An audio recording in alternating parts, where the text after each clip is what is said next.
¿Puede un cristiano perder la salvación? Imagina esto: a un creyente fiel, que predica, ora y ve milagros en su vida, pero, en un punto de su camino, cae en pecado deliberado y muere sin arrepentirse.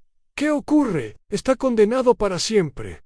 ¿O permanece salvo por la gracia que un día recibió? Este dilema no es nuevo. Ha acompañado al cristianismo desde sus primeros días. Imagina por un momento que estás caminando por un sendero angosto en una montaña escarpada. A un lado, un precipicio profundo representa el riesgo de caer en la oscuridad eterna. Al otro, una mano firme te sostiene, prometiendo seguridad inquebrantable. Esta imagen captura la esencia de uno de los debates más intensos en la historia del cristianismo. ¿Puede un verdadero creyente perder su salvación?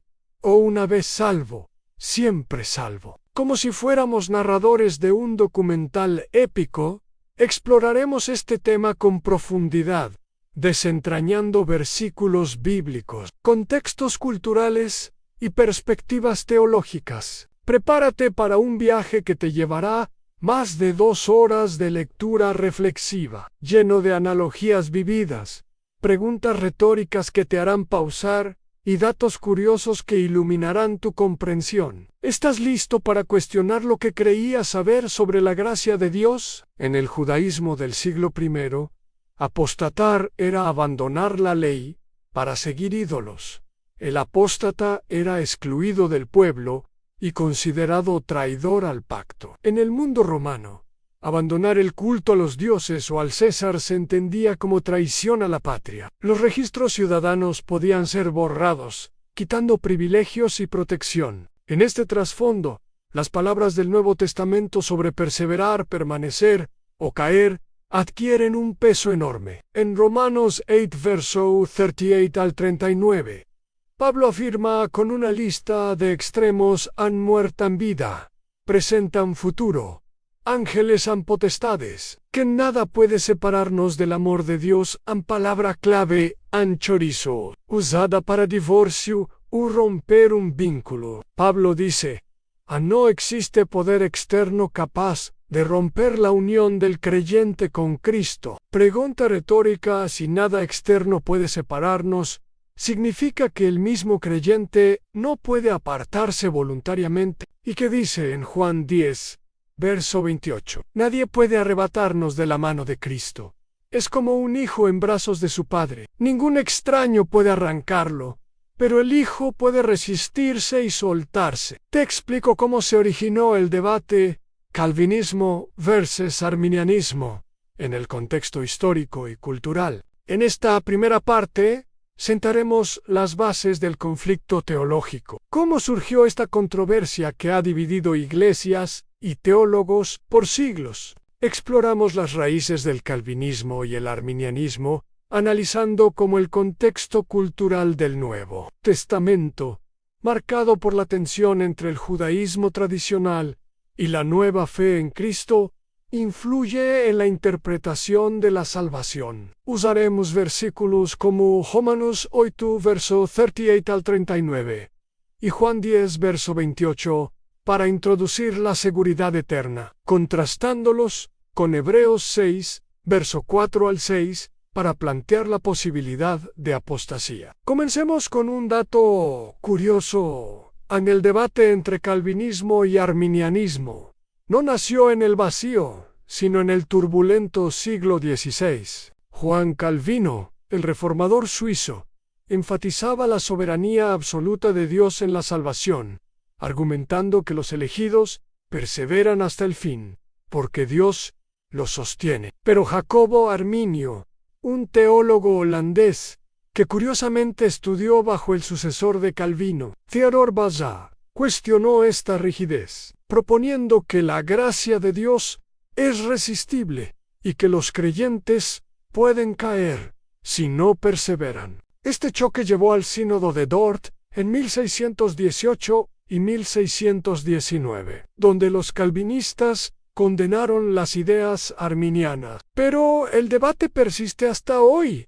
influenciando denominaciones como los bautistas, a menudo calvinistas, y los metodistas más arminianos. En el contexto cultural del Nuevo Testamento, escrito en el siglo I después de Cristo, bajo el Imperio Romano, los autores como Pablo y el escritor de Hebreos, posiblemente un judío helenizado, enfrentaban a cristianos judíos tentados a regresar al judaísmo para evitar persecuciones. Hebreos, por ejemplo, se dirige a una comunidad en crisis, contrastando el antiguo pacto mosaico con sus sacrificios repetitivos y temor a la apostasía, como en Números 15, verso 30, donde el pecado deliberado llevaba a la exclusión, con el nuevo pacto en Cristo, que ofrece una salvación superior y eterna. Romanos 8, verso 38 al 39, declara: porque estoy convencido de que ni la muerte, ni la vida, ni ángeles, ni principados, ni lo presente, ni lo porvenir, ni los poderes, ni lo alto, ni lo profundo, ni ninguna otra cosa creada nos podrá separar del amor de Dios, que es en Cristo Jesús, Señor nuestro. Aquí, Pablo, escribiendo a una iglesia mixta en Roma, argumenta coherentemente que la seguridad eterna es inquebrantable. Nada externo puede arrebatar al creyente de la mano de Dios. Es como un niño en los brazos de un padre amoroso durante una tormenta. Por más fuerte que sople el viento, el agarre paterno no falla. Contrastamos con Hebreos 6, verso 4 al 6, porque es imposible que los que una vez fueron iluminados y gustaron del don celestial, y fueron hechos partícipes del Espíritu Santo, y asimismo gustaron de la buena palabra de Dios y los poderes del siglo venidero, y recayeren, sean otra vez renovados para arrepentimiento. En el contexto cultural judío, donde la apostasía significaba volver al templo y sus ritos, este texto advierte de una caída irreversible para quienes rechazan deliberadamente a Cristo después de experimentarlo. Pero se refiere a verdaderos cristianos o a meros gustadores superficiales. Los calvinistas argumentan que estos nunca fueron regenerados, preservando la seguridad eterna. Los arminianos ven una advertencia real a creyentes genuinos. Añadamos Efesios 1, verso 13 al 14, como complemento. El Espíritu Santo es las arras de nuestra herencia, un depósito que garantiza la salvación, contrastando con el temor judío a perder la alianza por infidelidad. Una pregunta retórica: ¿y si la salvación fuera como un contrato irrevocable?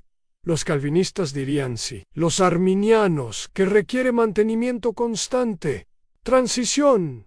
Esta tensión nos lleva a explorar la visión calvinista en detalle. En conclusión, esta parte ha establecido el marco histórico y cultural, mostrando cómo el Nuevo Testamento contrasta la inseguridad del antiguo pacto con la gracia eterna en Cristo. El debate no es abstracto, afecta cómo vivimos la fe diaria. Ahora, profundicemos en la perspectiva de la seguridad eterna. La seguridad eterna en Cristo. La visión calvinista: ¿es la salvación un regalo irrevocable, como un sello eterno en el alma? En esta sección desarrollaremos la visión calvinista de una vez salvo, siempre salvo, usando 1:10, verso 28, Romanos 8, verso 38 al 39, y Juan 6, verso 37 al 40. Analizaremos su contexto cultural y complementaremos con otros textos para argumentar coherentemente que un cristiano no puede perder la salvación. El calvinismo, arraigado en la Reforma, enfatiza la perseverancia de los santos en Dios. No solo inicia la salvación, sino que la completa. Dato curioso: en Calvino influyó en la teología puritana, que llevó esta idea a América, moldeando movimientos como el Gran Despertar. En Juan 10, verso 28, Jesús dice: y yo les doy vida eterna, y no perecerán jamás, ni nadie las arrebatará de mi mano. En el contexto cultural judío, donde los pastores protegían a las ovejas de lobos, simbolizando Fausus maestrus. Jesús se presenta como el buen pastor, argumento coherente. Si las ovejas serrientes oyen su voz y lo siguen, su vida eterna es incondicional. Nadie incluye al diablo, el mundo, o incluso uno mismo, ya que el poder de Dios es supremo. Es como un diamante incrustado en una roca. Nada lo extrae sin destruir la roca misma. Complementemos con Romanos 8, verso 38 al 39, donde Pablo, escribiendo desde Corinto a una iglesia perseguida, lista exhaustivamente fuerzas que nos separan, muerte, vida, ángeles, etc. Analizando el contexto, en la Roma imperial, donde los cristianos enfrentaban martirio, esto contrastaba con el judaísmo, donde la salvación dependía de obediencia continua. Pablo argumenta que el amor de Dios es inquebrantable, apoyando la seguridad eterna. Añadamos Filipenses 1 verso 6, el que comenzó en vosotros la buena obra, la perfeccionará hasta el día de Jesucristo, mostrando que Dios finaliza lo que inicia. Juan 6, verso 37 al 40 refuerza: todo lo que el Padre me da, vendrá a mí, y al que a mí viene, no le echo fuera. Y esta es la voluntad del que me ha enviado, en que de todo lo que me diere, no pierda yo nada. En el contexto de multitudes judías que seguían a Jesús por milagros, pero no por fe.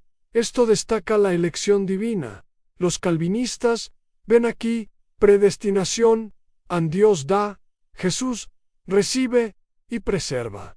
Entonces, ¿qué pasa si un creyente peca y muere? La visión calvinista dice que el pecado no rompe el sello, es disciplinario, no destructivo, como en Juan 5, verso 16 al 17. Peccatus, no mortales.